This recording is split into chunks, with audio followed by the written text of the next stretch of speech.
So one of the reasons I believe that I've been able to be so successful is because during the years where we had, fierce competition from other shows and other people, I would always say to my producers, you can't run their race, you can only run yours. And you really can only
around and through you, and be about the business of fulfilling that. There is no one else in creation like you. There's nobody like you. And what you've come to do and what you have to offer is like no other, even if they're all doing the same thing.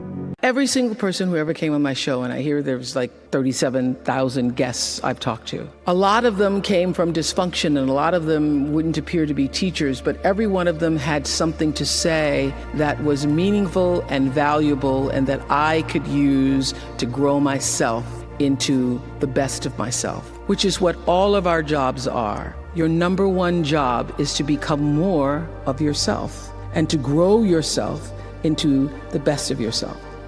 And so I had a lot of great teachers, as we all do. I was doing an Oprah show about a decade ago. One of my greatest teachers was a man named John Diaz. We were doing a show called Would You Survive? And on Tuesday, October 31st in 2000, Singapore Airlines Flight 006, a Boeing 747 from Taipei to Los Angeles, took off with 179 souls aboard. 4 crew and 79 passengers perished in that flight, a total of 83 fatalities.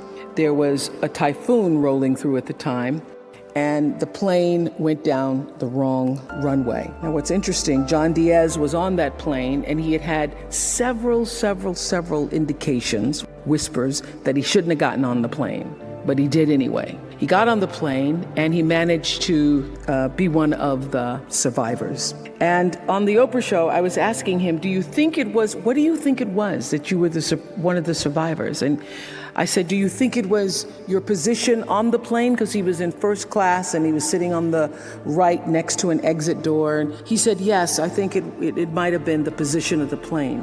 And also my quick thinking, he says, and the fact that I didn't stop moving. So I said, you don't believe, you're not a religious man? You don't believe that there was some kind of divine intervention going on there? He goes, no, I'm not a religious person. I do not believe that it was anything divine. I don't believe that. I did see, he said, as I got knocked back into the plane, that it looked like Dante's Inferno, with people strapped into their seats and just burning. And it seemed a bit to me, as I turned and looked backwards, like there was a light coming out of the tops of their heads. I guess you could call it an aura was leaving their bodies, and some lights were brighter than others. It changed, he said, it changed me. It gave me a new kind of spirituality, in a sense, that I now believe somehow, I don't know how, but life continues on somehow through that light. And I thought, I'm not a religious man, but I thought the brightness and dimness of the auras were how one lives one's life, so to speak. So that's one of the major things that really has changed with me since then, he says. I want to live my life so my aura, when it leaves, is one of the brightest ones. I got chills when he